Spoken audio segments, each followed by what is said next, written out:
కైలాసం. పార్వతీ పరమేశ్వరుడు మానస సరోవర తీరంలో ఆహ్లాదకరంగా విహరిస్తున్నారు.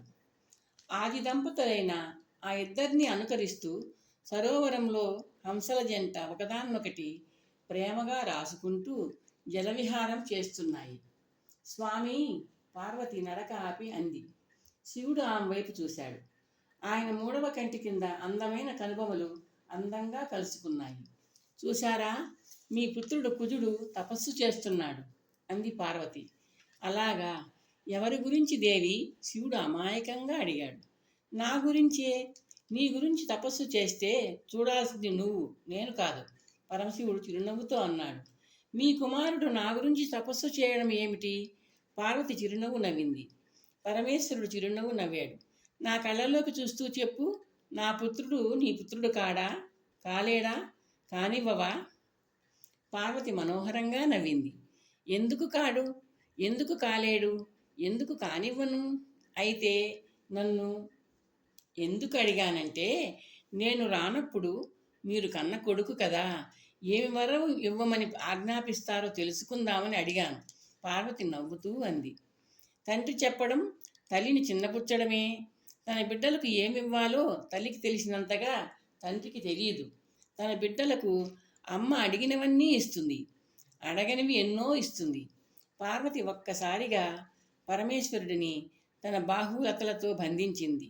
తల్లి తత్వాన్ని ఎంతగా గొప్పగా చెప్పారు అంది.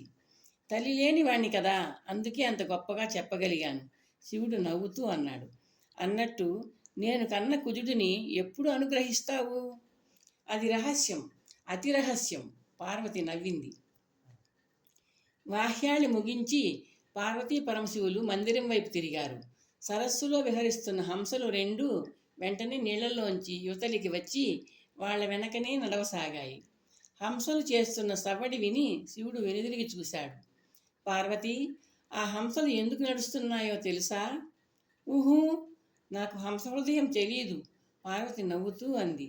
నాకు తెలుసు, శివుడు ఆమెనే చూస్తూ అన్నాడు. చెప్పనా? చెప్పండి, పార్వతి కుతూహలంగా అడిగింది. నీ నడకను చూస్తూ నీలా నడవడం నేర్చుకోవడానికి, శివుడు చిరునవ్వుతో అన్నాడు. పార్వతి కిందికి వంగి మానస సరోవరంలోకి నీటిని దోసిటితో తీసుకుని శివుడి మీదికి చల్లింది చిలిపిగా.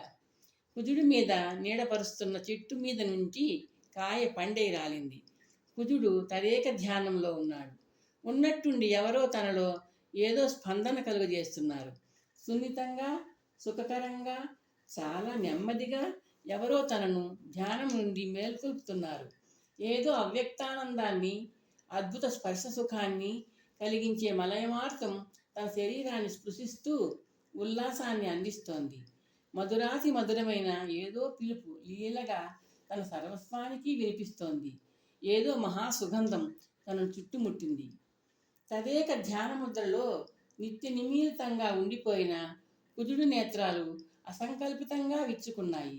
కుజుడి శరీరం ఒక్కసారిగా జలధరించింది. ఎదురుగా మెరుపుతీగ కాదు, మెరుపుతీగ లాంటి మహాసౌందర్యం. కళ్ళెదుట చిరునవ్వు వెన్నెలు కురిపిస్తూ పార్వతి, శివాని, త్రిలోక సుందరి, త్రిజగన్మోహనామూర్తి, దుర్గా, చండిక. అమ్మా, కుజుడు పరవశించిపోతూ అన్నాడు. ఆ పిలుపు వినిపించే వచ్చాను. ఏం కావాలో కోరుకో. అమ్మా, పార్వతి ముఖం చిరునవ్వుతో వికసించింది. అమ్మనే అడుగు మంగళ, ఏం కావాలి? మంగళ అన్న సంబోధన కుజుడిలో ఆలోచనలు రేపుతోంది. కుజుడి పెదవులు కదిలాయి. అప్రయత్నంగా అడిగాడు.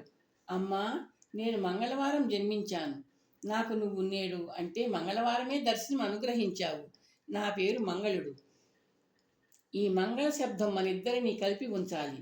నా నామధేయం నీ నామధేయంతో కలిసి పరమపావనం కావాలి, అనుగ్రహించు.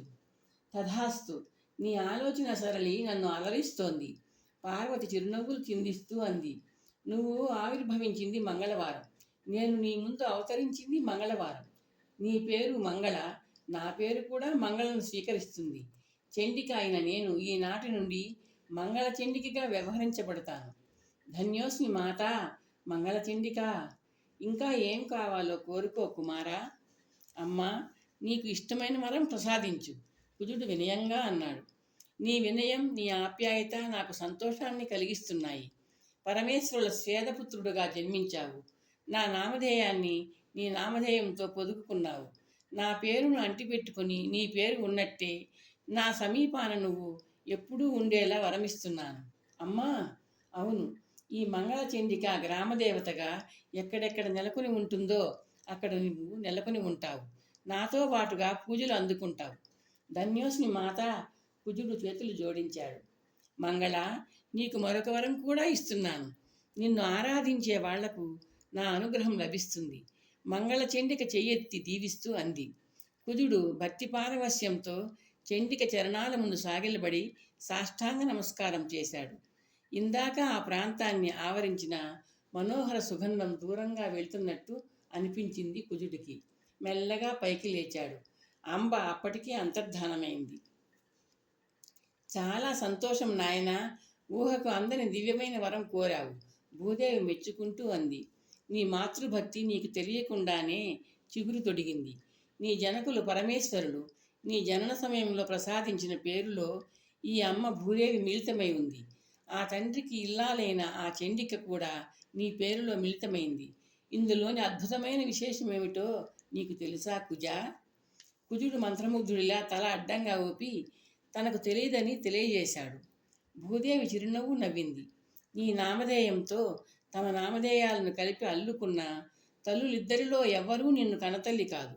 అంటే ఈ భూమాత నిన్ను కనలేదు, ఆ చండికామాత నిన్ను కనలేదు. అంటే గర్భవాస క్లేశం అనేది లేకుండా జన్మించిన మహా అదృష్టం నీది. నీ జననంలోని విశేషం ఇదే. అలాగే గర్భభార క్లేశము, ప్రసవ వేదన, ప్రసవము అనేవి లేకుండా నీకు తల్లులైన అదృష్టం ఆ దేవిది, నాది. అమ్మ, నీ మాటలు వింటుంటే నేను మహాభాగ్యశాలి అనిపిస్తోంది. కుజుడు ఆనందంగా అన్నాడు. అందుకు సందేహం లేదు నాయనా. నిన్ను సేవించే వాళ్లకు ఆ మహద్భాగ్యం కలుగుతుంది. ఇప్పుడు నీకు సేవలు చేయడానికి పత్ని కావాలి. తగిన వధువును అన్వేషించు. పార్వతీ పరమేశ్వరుల ఆశీస్సులతో వివాహం జరిపిస్తా అంది భూదేవి. అలాగే అమ్మ, వధువున్వేషణ ప్రారంభిస్తాను. ఆశీర్వదించు. కుజుడు నమస్కరించాడు. విజయోస్తు, కళ్యాణమస్తు. భూదేవి ద్విముఖంగా ఆశీర్వదించింది. భూమాత దీవించినట్లే కుజుడు వధువు కోసం సాగించిన అన్వేషణలో విజయం సిద్ధించింది. శక్తి అనే సౌందర్యవతి లభించింది. ఆమెతో కుజుడి కళ్యాణం వైభవంగా జరిగింది. పార్వతీ పరమేశ్వరులు, లక్ష్మీ విష్ణువులు, సరస్వతీ బ్రహ్మలు నూతన దంపతులను దీవించారు. నాయన, త్రిమూర్తుల ఆదేశం ప్రకారం విశ్వకర్మ నీకు మందిరం నిర్మించాడు. సతీ సమేతంగా నీ మందిరంలో నివాసం ప్రారంభించు. భూదేవి కుజుడితో అంది. కుజుడు విచారంగా ఆమె వైపు చూశాడు. నిన్ను వదిలి వెళ్ళను అన్నాడు నిష్కర్షగా. భూదేవి చిరునవ్వు నవ్వింది. తప్పదు నాయన, నువ్వు కారణ జన్ముడివి. నీ ఆవిర్భావానికి ఒక ఉద్దేశం, ఒక మహాలక్ష్యం ఉన్నాయి. ఆ లక్ష్యం నెరవేరాలంటే నువ్వు నీ స్థానంలో ఉండి తీరాలి. నువ్వు నన్ను వదిలి ఎక్కడికి పోలేవు. ఎక్కడ ఉన్నా నన్ను దర్శించకుండా ఉండలేవు. నేను విపులను, విపులమైన విస్తారమైన పృథ్విని కూడా నేను.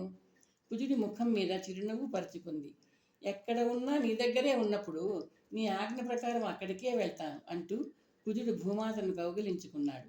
శక్తి కళ్ళల్లో ఆనంద బాష్పాలు నిండుతున్నాయి. గురువుగారు, నవగ్రహాల చరిత్రలు వినసొంపుగా ఉన్నాయి. ప్రతి చరిత్రలోనూ ఒక పరమార్థం ఉంది. చిదానందుడు ఉత్సాహంగా అన్నాడు. కుజుని చరిత్ర ముగించిన నిర్వికల్పానందతో. అవును, ఇప్పుడు మీరు ఆలకించబోయే బుధుడి చరిత్ర ఇంకా ఆకర్షణీయంగా ఉంటుంది. అది అద్భుతాలకు ఆటపట్టు, నిర్వికల్పానంద అన్నాడు. పితామహులైన అత్రి మహర్షి వద్ద విద్యాభ్యాసం చేస్తూ బుధుడు పెరుగుతున్నాడని విన్నాం. సదానందుడు గుర్తు చేసుకున్నాడు. అత్రి అనసూయల పెంపకంలో బుధుడు యువకుడయ్యాడు.